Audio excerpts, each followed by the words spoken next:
Assalamualaikum warahmatullahi wabarakatuh. Selamat datang kembali bosku di Crypto X yang membahas koin-koin kripto. Oke bosku, jangan lupa untuk like, subscribe, dan nyalakan tombol lonceng. Untuk kalian yang belum subscribe, langsung subscribe dan nyalakan tombol lonceng untuk mendapatkan notifikasi video terbaru dari Crypto X. Oke bosku, apa kabar kalian semua? Semoga selalu sehat dan diberkahi dengan rezeki yang melimpah ya bosku. Dan jangan lupa untuk selalu berbahagia. Oke bosku, di video kali ini kita akan bahas seputar stablecoin. Oke, setelah kejatuhan dari Terra Luna dan USD-nya, maka kepercayaan dari sebagian besar holder dan sebagian besar pelaku investasi ya, sebagian besar pelaku investasi di dunia kripto ini sedikit ragu, sehingga semakin besarnya penurunan dari transaksi di dunia kripto ini. Kalau kita lihat memang untuk Bitcoin sendiri ini masih dalam kondisi yang bisa dibilang bearish ya. Untuk transaksi per 24 jam saat ini masih di angka 400 jutaan untuk Bitcoin, kemudian untuk Ethereum masih di angka 29 jutaan. Dan untuk stablecoin yang masih dipercaya yaitu USDT, ini pun sempat goyah ya. Sempat goyang dan sempat turun, membuat beberapa orang ini bertanya-tanya apakah USDT ikut runtuh seperti USD milik si Terra ya. USD Terra itu ternyata si USDT atau Tether USDT ini dia bisa recovery kembali ke harganya ya, yang stabil di harga 1 dolarnya atau sekitar 14.500-an. Kemudian di sini ada USD coin juga, ini malah naik. Dia sempat naik ya, melambung, dan tapi saat ini memang kembali ke harganya yang stabil juga. Untuk BNB ini juga masih di sekitaran 4 jutaan dengan XRP juga masih di 5 ribuan. Kemudian untuk Dogecoin sendiri ini jatuh ya bosku. Jatuh hingga di level harga 1.232,99 rupiah. Apakah kalian sudah share Dogecoin? Mungkin ini adalah harga yang rendah menurut kalian, tapi kalau menurut saya ini Dogecoin masih potensi turun lagi, karena kalau kita melihat kondisi market yang masih belum stabil ya, masih banyak yang keluar dari transaksi pasar kripto ini, sehingga beberapa orang, sebagian besar mungkin orang menarik portofolio mereka di dunia kripto ini karena memang isu-isu yang sudah beredar, apalagi melihat kejatuhan dari Terra yang sebelumnya berada bertengger di sekitaran ranking 5 kalau nggak salah kemarin ya, ranking 5 itu 10 besar lah ya, dia langsung jatuh delosor gitu ya. Saat ini memang Terra penyebab sebagian besar, mungkin sebagian orang ragu untuk masuk ke kripto. Tapi untuk kalian yang mungkin ingin koin-koin yang aman ya, kalau menurut saya kalian mungkin bisa alternatifnya di 5 besar saja untuk saat ini ya. Tapi ingat, yang paling kredibel adalah Bitcoin, Ethereum, dan BNB seperti itu. Memang BNB saat ini memang turun. Kemarin harga tertingginya memang di 10 jutaan kalau nggak salah, dan saat ini di 4 juta.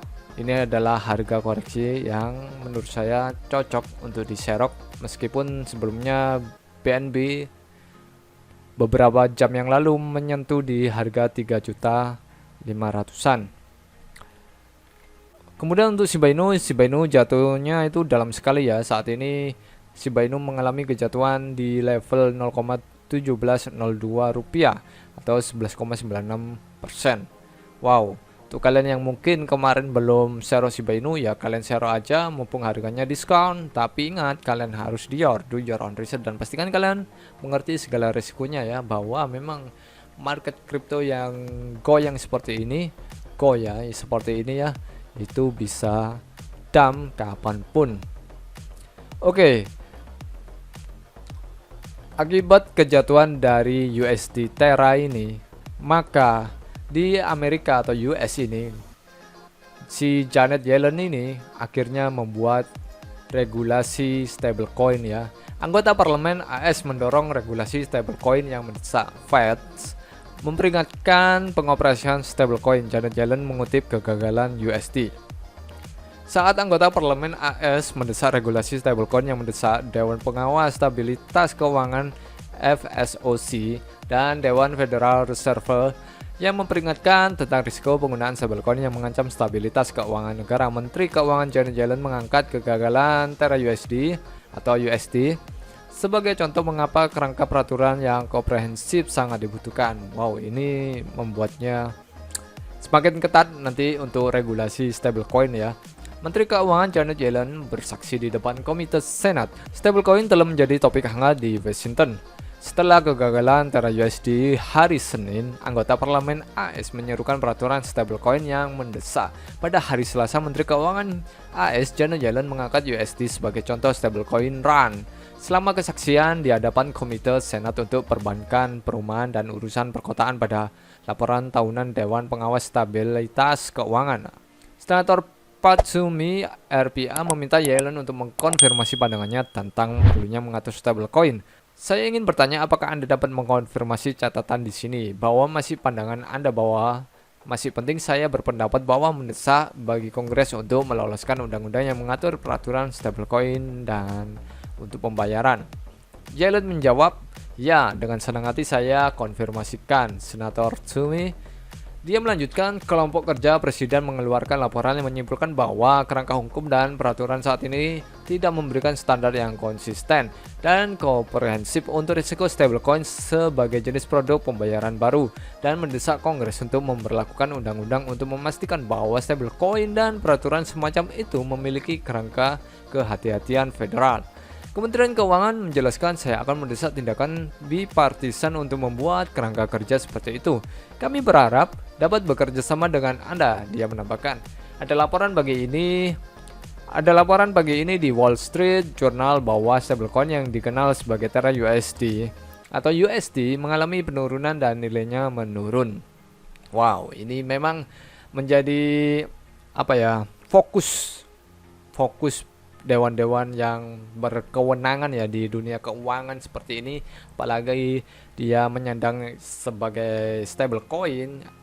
Harusnya angkanya itu tidak kurang tidak lebih terlalu jauh ya dari $1 seperti itu ya bosku. Tapi kejatuhan dari USD membuat beberapa orang yang berkepentingan di dunia keuangan seperti ini, seperti Janet Yellen ini, dia adalah Menteri Keuangan memang ya, harus membuat yang namanya regulasi ketat tentang stablecoin, di mana nilainya harus stabil seperti itu. Tidak boleh turun drastis, tidak boleh naik drastis, dan nilainya harus tetap sama, yaitu $1. Dan apabila penurunan itu terjadi, memang itu akan membuat kekacauan, di mana jika orang memindahkan asetnya ya, misalnya dari aset kripto yang kita bilang saja asetnya sebelumnya adalah uang biasa, dia memasukkan ke stablecoin misalnya, yang pada dasarnya stablecoin adalah stabil, dia memasukkan ke USD ya, kemudian nilai USD itu turun, maka orang yang memasukkan uang ke USD itu mengalami kerugian. Seharusnya kan stablecoin ya stabil aja, nggak perlu turun-turun seperti itu. Tapi karena belajar dari kesalahan di USD atau Terra USD ini, membuat Janet Yellen ini harus memperketat yang namanya regulasi stablecoin. Ini penting. Ini bagi saya ini adalah satu langkah yang tepat ya, dimana memang stablecoin harus ada regulasinya, harus tetap nilainya yaitu $1. Kemudian laporan tahunan Dewan Pengawas Stabilitas Keuangan memperingatkan tentang stablecoin runs. Laporan tahunan FSOC juga mencatatkan bahwa stablecoin mungkin rentan terhadap risiko, memperhatikan bahwa potensi peningkatan penggunaan stablecoin sebagai alat pembayaran menimbulkan sebagai kekhawatiran, kehati-hatian. Jika penerbitan stablecoin tidak memenuhi permintaan untuk menukarkan stablecoin, atau jika pengguna kehilangan kepercayaan pada kemampuan penerbitan stablecoin untuk memenuhi permintaan tersebut, kesepakatan dapat terjadi yang dapat mengakibatkan kerugian bagi pengguna dan sistem keuangan yang luas. Benar sekali. Oke, laporan Dewan Federal Reserve tentang stabilitas keuangan mengatakan stablecoin rawan berjalan. Pandangan FSOC tentang stablecoin dibagi oleh Federal Reserve. Dewan Gubernur Federal Reserve System menerbitkan laporan stabilitas keuangan semi tahunan pada hari Senin yang juga memperingatkan tentang risiko menjalankan stablecoin, di mana risiko yang dibahas dalam laporan tersebut adalah risiko pendanaan yang mengekspos sistem keuangan pada kemungkinan bahwa investor akan berlari dengan menarik dana mereka dari lembaga atau sektor tertentu. Beberapa jenis dana pasar uang, MMF, dan stablecoin tetap rentan berjalan. Selain itu, sektor stablecoin terus bertumbuh pesat dan tetap terkena resiko likuiditas. Oke. Jadi bagaimana bosku untuk kalian saat ini percaya pada stablecoin yang apa? Ada banyak stablecoin ya. Dari produknya Tether ini juga ada. Ini ada Tether USDT. Kemudian ada USD Coin, kemudian ada BUSD ya dari BNB, seperti itu, dan masih banyak sekali stablecoin ya. Tapi terus terang, saya suka memakai USDT. Yang lain saya belum pernah ya. Yang lain saya belum pernah pakai. Mungkin kalau BUSD ya pernah, cuma nggak sering. Yang seringnya itu USDT. Dan kalau melihat dari grafik atau pola yang pernah terjadi di sini, Tether USDT ini juga pernah jatuh ternyata. Hari ini ya, hari ini jam 2 tadi, jam 2 siang, USDT ini jatuh di harga terendahnya 13.000 ya, 13.890. Wow. Yang sebelumnya adalah di angka 14.700-an, tapi tiba-tiba pada jam 2 siang USDT ini turun di 13.890 rupiah. Wow. Jadi dia kehilangan keseimbangannya dan jatuh. Tapi untungnya ini kembali stabil di angka 14.500-an untuk USDT. Jadi untuk kalian yang mungkin mau invest ke kripto ya, ke pasar-pasar kripto, ke koin-koin kripto, menghold ya, pastikan kalian mengerti segala risikonya dan tetap riset sendiri ya, Dior. Kemudian kalian gunakan uang dingin seperti itu. Saya selalu mengingatkan ini di semua video saya. Dan ingat ya, tidak ada yang namanya investasi itu yang aman. Investasi itu semuanya ada resikonya. Oke bosku, jangan lupa untuk like, subscribe, dan nyalakan tombol lonceng untuk mendapatkan notifikasi video terbaru dari CryptoX. Jangan lupa untuk ikuti giveaway yang sedang diadakan oleh CryptoX. Jangan lupa untuk share ke teman-teman kalian jika video kali ini bermanfaat. Dan selalu jaga kesehatan, rajin berolahraga agar kita selalu sehat, agar kita bisa menikmati hasil investasi kita di masa depan. Wassalamualaikum warahmatullahi wabarakatuh. Salam sukses untuk kalian semua. Bye-bye. CryptoX sedang mengadakan giveaway dengan hadiah total 2 juta rupiah untuk 10 orang pemenang. Dengan syaratnya yang sangat mudah, gampang, kecil, gempil. Dengan cara subscribe dan komen di setiap video-video yang ada di CryptoX. Video terbaru, video yang terlawas, terserah mau komen apapun. Dan gabung di grup Telegram dari CryptoX. Kemudian follow Twitter CryptoX. Link ada di deskripsi ya. Untuk pemenang akan diumumkan ketika sudah 10.000 subscribe. Dengan total hadiah 2 juta rupiah untuk 10 orang pemenang. Dengan masing-masing setiap orang akan mendapatkan 200.000 rupiah. Oke, jangan sampai ketinggalan.